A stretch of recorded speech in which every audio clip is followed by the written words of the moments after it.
This is my grandfather Walter, and he likes to read Reddit stories. Long story short, I, 40-year-old male, was sexually assaulted by my cousin when I was around 10 years old. I was sent to live with my uncle and aunt over in Australia for about 6 months because they thought it would help me with my grades to be sent to a great school. My uncle was a lawyer and my aunt was a surgeon, so they wanted to put me in the best school, all paid for by them.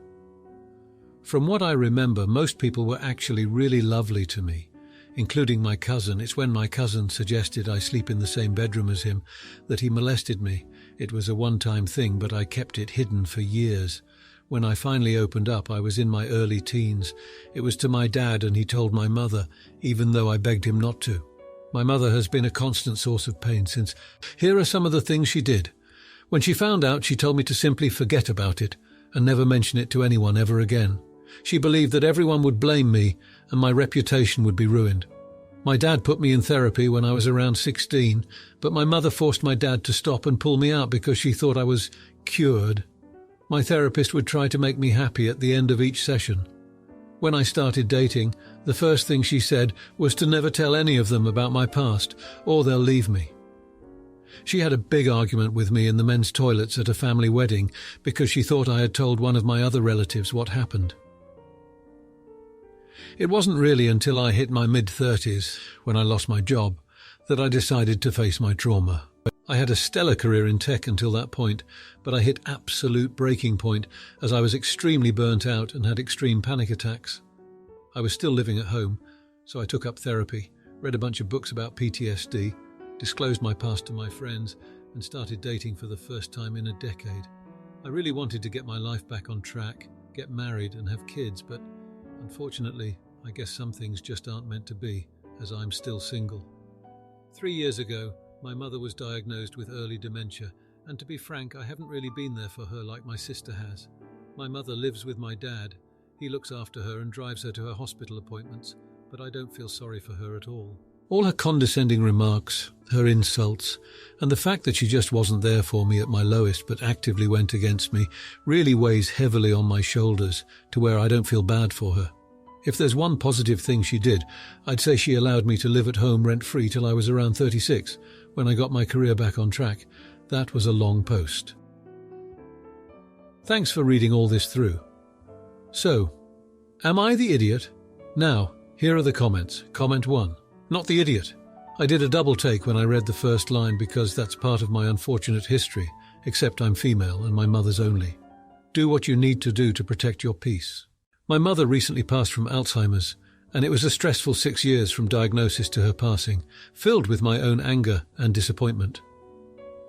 I felt like she never acknowledged it to me after I disclosed it to her via email, particularly since she was a social worker and dealt with these issues in her day-to-day. 30-plus years of therapy, and I never confronted her over it.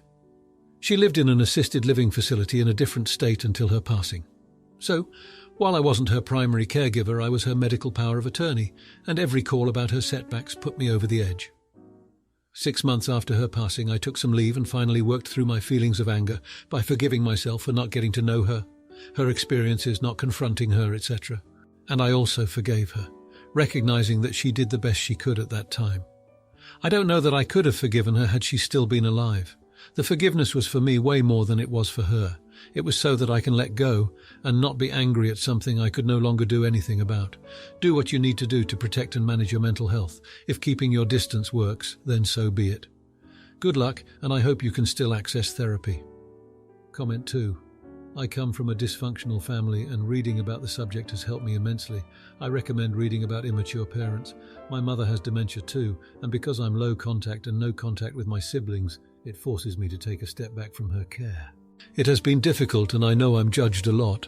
It is what it is, though. You can't change your family, and you have to create boundaries to be healthy. Children of immature parents usually suffer through life, and at some point we need to grow ourselves up and become who we are, not what other people want us to be. It means accepting that some will blame, shame, and judge, but we don't need them in our lives. We can find loving people instead and live with peace and acceptance. Comment 3. Not the idiot. You need to take the time to consider this and do what is best for you. Talk to a therapist about this. As someone else mentioned, taking care of yourself, self-care, is important now and in the future. If no contact with your mother won't have any negative repercussions in the future, after she passes, then do what you need to do. A woman will come along when you least expect it. For now, focus on making yourself healthy and whole. Now, for the next story. My boyfriend of 5 years, lived together for 2, has started a new job in the beginning of August. In the last 2 weeks, he has had 2 after-work drinks with his co-workers to discuss work-related things. Each time, he has gotten home around 11 p.m, which is pretty late for after-work dinner, in my opinion. The last time he came home around 11 from a dinner, he went right to bed, didn't say hi to me, asked me how I was, etc.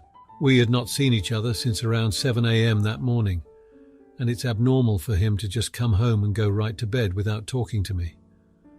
When I got in bed, I noticed his phone wasn't on the charger. It was on my side, and he must have fallen asleep without plugging it in, so I picked it up and went to plug it in and saw a lot of texts from an unsaved number that was sent recently. I am not proud of this, and I have never done this before, but I looked at them. It was a conversation about him meeting up with someone after work, not work-related, and it was someone that he had run into when we were at a gay bar the weekend prior. They met in the bathroom after, according to the message from my boyfriend. I was trying to get your attention from across the bar. I'm happy you met me in there. I'm devastated and don't know what to do about this.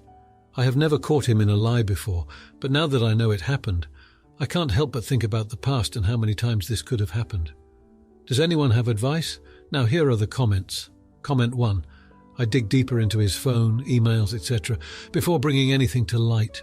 You already have a reason to be suspicious, and you need hard proof before making any rash decisions. I call it fair game. The sooner you know, the safer you are from STDs, and you don't want to waste a minute of your life with someone who is a sketchy cheater. Comment 2.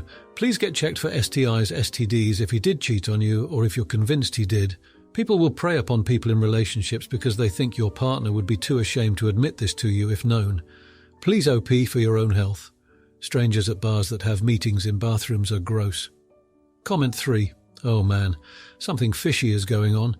Did you mention the gay bar because you think he is now gay? Or did you mention the gay bar to acknowledge that you two are same-sex partners? Now for the next story. Now here are the comments. Comment 1. The bad post quality is so apparent since the API changes. Comment 2. They don't care. I have reported these multiple times. Comment 3. No, you're the idiot for being a scammer and a spammer. Now for the next story. First things first, I'm not a native English speaker, but I'm writing from a laptop, so maybe you can be mildly enraged about mistakes. Or just not. However you feel. My 33-year-old male sister, 35-year-old female, had her first child at the beginning of the year. When the child was born, I went to visit her, brought them food so they have more time for the newborn, and held the baby for a short time. My sister moved away to another city, and it's a rather long commute to her new home, and I have never been keen on babies. I have nothing against them, but they are just not for me.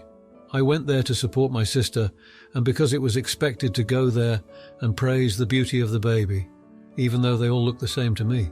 A couple of weeks ago, she called me and was going off about me not liking or reacting to her Instagram pictures with of her baby. I tried to argue that she does not need my validation and should enjoy her baby and be happy about everyone being healthy. She then proceeded to shame me that I never babysit and that I don't have a relationship with her child. When I told her that I have no obligation to make the long commute to babysit and that I don't really like babies, she hung up the phone. While my girlfriend is supporting me and thinks that I was just being honest and that my sister should accept my opinion, my parents are going off at me about being a bad brother. My whole childhood, my sister was the princess and I was the unwanted one. But that's a story for another time. So, am I the idiot for not babysitting and telling my sister, I don't like babies? Now, here are the comments. Comment 1. Not the idiot. I hate it when people get it into their heads that their siblings are going to be falling over themselves to babysit/spend time with their nieces, nephews like they don't have their own lives to live. You don't like babies, which is a good enough reason not to want to babysit. Like you said, you're not obligated to her child in any way. If she wants a sitter, she can pay for one in the city she's in or ask the grandparents, etc. As for the picture comment, that's wild to me. Not everything shows up on your feed. I've never searched my brother's profiles for the sole purpose of liking their pictures. If it shows up, I might like it, but I've never asked them why they haven't liked a picture of my kids and vice versa, because we all have better things to do. Comment 2. Not the idiot. When my friends had their first child, I flew up on the weekends to help out because they were just relocated military family and didn't have a support network yet. When my sister had her first child, I was doing shift work and she lived far enough away that I needed to wait for at least 2 consecutive days off to visit. I visited when my sister left the hospital and for birthdays and helped look after the kids on family vacations. I am not the go-to babysitter when babysitting means a 4-hour drive one way for no gratitude and no compensation. Comment 3. She's mad that her belief in a close extended family isn't a reality. You're not playing the role she thinks you should in her mind. You're not obligated to do it, but it will distance you two in the future if she doesn't think you're interested in being an active part of her family. I lived this reality with some regret, but I also have a hard time around babies' kids. Now, for the next story. Hey everyone, thanks for the feedback and support. I just wanted to answer some questions and provide some clarity. I've learned more about what was happening in my biological mother's family. First of all, I questioned why she had 3 more children despite her postpartum depression. It turns out that she and her husband found out early on about the severity of their first daughter's illness.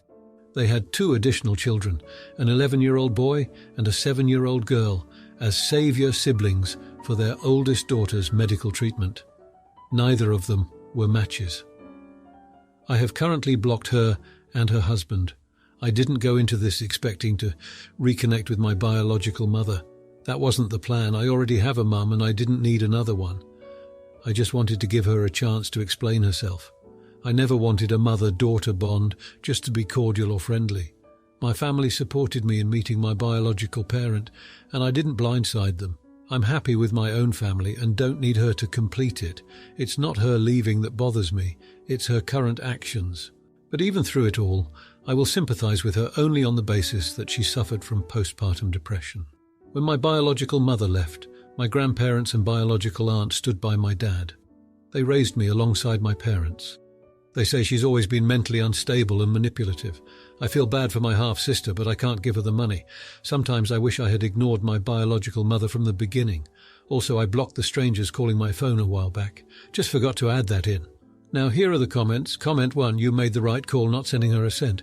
She had 2 more children after her eldest, for the purpose of one of them being a savior sibling. That's even more sickening. But even after reading the update, I'm more concerned about the children than before. Your egg donor and her husband don't seem to be people who should be allowed to raise children. Comment 2. Posts like the OP and this update make it crystal clear as to why comments referencing criminal violence are banned. The vicarious rage I am feeling is pretty overwhelming, and I fear I would have spent hours cataloguing aggravated felonies. Sheesh, I came here for diverting entertainment. Comment 3. Having 2 additional children for the sole purpose of essentially being donors to the first child. This is so sickening. I hope that you and your family are doing well. If you liked this video, you'll probably like these too. Also, while you're here, please consider subscribing. It's your support that keeps this channel alive and allows me to make better and longer videos. Have a great day.